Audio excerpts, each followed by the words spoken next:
My sister and her husband were sent to prison at the start of this year, and sadly won't be released for a few years. That left me to look after their 15-year-old daughter Amy. I was perfectly happy to do this, but as most of their wealth was seized for being ill-gotten, it's meant that I've been having to care for her out of my own pocket. Once again, this doesn't bother me, but it's meant massive life changes for the kid. Firstly, they sent her to a private school. I can't afford anywhere near those fees, so I had to transfer her to a local school. She was upset at this at first, but she quickly made friends and is excelling academically, so this isn't a huge problem.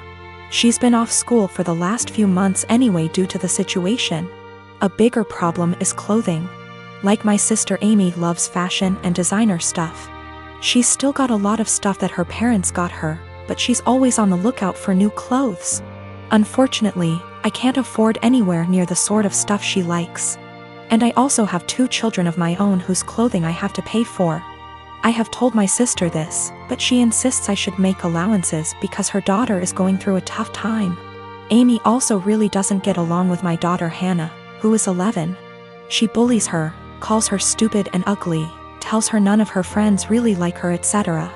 She has made her cry on many occasions and often continues to taunt Hannah while she cries. Yesterday I caught Amy trying to buy a dress costing over $1,000 with my card. I was fuming and had a long conversation with her. She cried and sobbed that she just wanted one nice thing. My sister called from the prison, and Amy cried over the phone that she hates here and I treat her unfairly. I spoke to my sister afterwards and she begged me to go easy on her daughter because she's still adjusting. I put food on this kid's plate. I buy her whatever clothes I can afford, even if they aren't to her taste. I take her to visit her parents as much as possible. They're held in different facilities. And I do all of that on top of working and looking after my own children.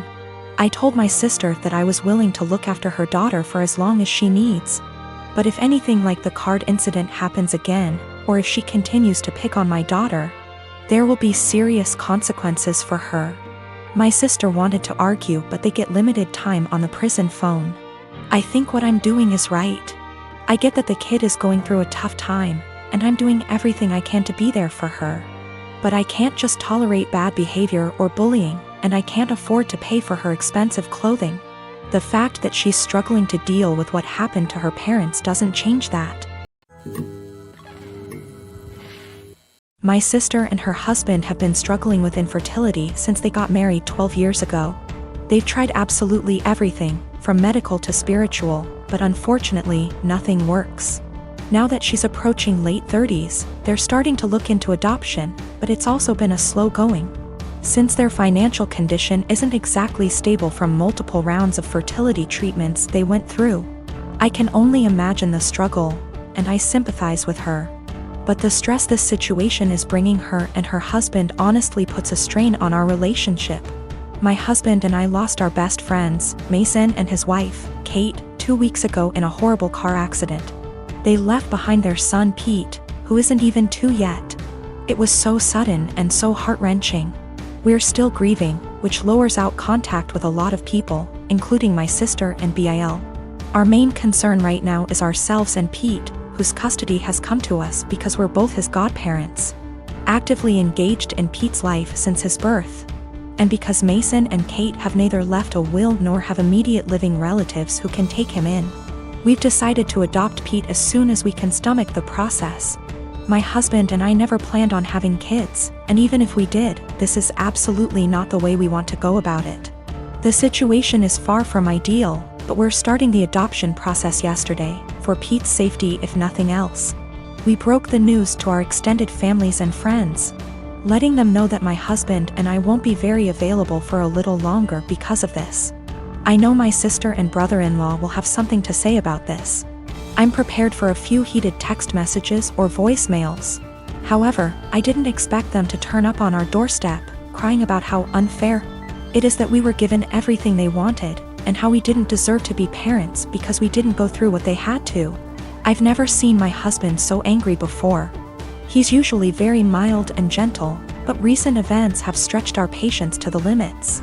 We kicked them off of our porch, and I told my sister before she left that since our pain inconveniences her so much, I won't have her around me and my family at all anymore. I know she made a fuss about it, and now everyone has something to say to us. We turned off our phones, so we don't know which ones are cursing us and which one aren't. I know some did //r. My husband and I are both in pain and grieving, and we can't trust ourselves to be objective. For the sake of disclosure, my husband and I are both men. No, this is not a case of homophobia. My sister, for all her fault, was the first person to accept me for who I love. My father is a dick. When he got my mother pregnant, he wanted her to quit her job and just stay home to be a good little wife and mother. He is very well off due to a trust fund and he doesn't really need to work. My mother refused and divorced him. Because of a prenup, she got very little and he moved back to Europe. His parents never knew about me and my mother had a good profession and I never really wanted for anything. My grandmother and grandfather, her mom and dad were awesome. And I got to spend my summers exploring the wilds of Western Canada with them. My father never paid the child support he should have. Like I said, it did really matter. My mom makes good money and she gave me a great life as a child. I'm getting married. I met the love of my life at university and we have been together for 8 years. He is a wonderful person and he really is my lobster. His family is from the same city as my father and they are a huge rambunctious bunch. Because of a lot of intermingled business and personal relationships, my parental grandparents found out about my impending wedding, and me, I suppose. They have been in contact and want to come to Canada to meet me and my fiancé, who I guess is a grandson of an acquaintance of theirs. Small world.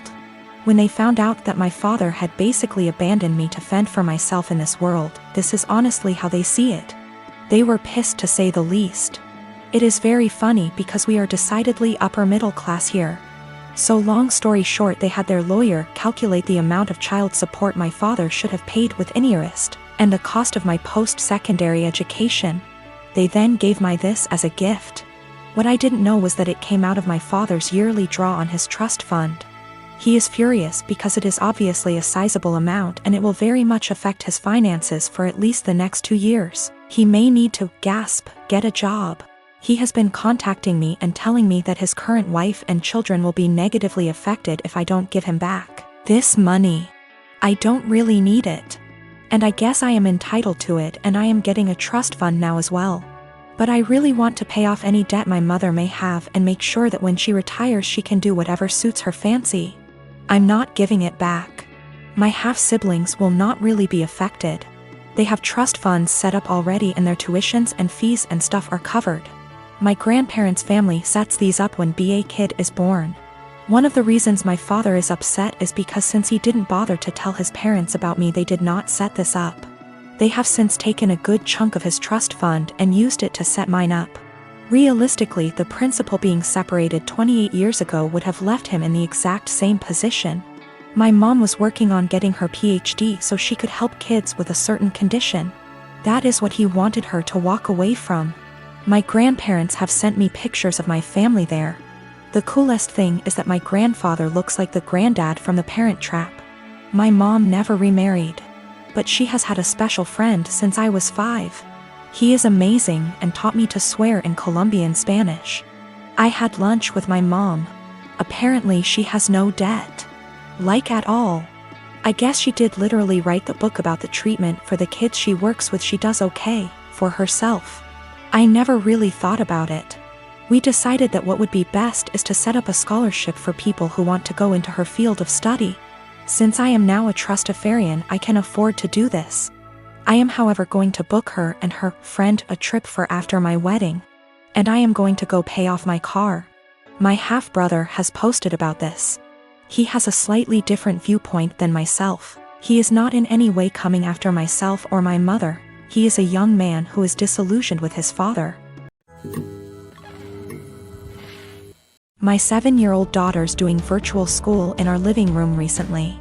I heard her teacher address a girl named Kelly a few times, which stuck out to me because my daughter's class is only about 15 kids and I know them all by this point in the year.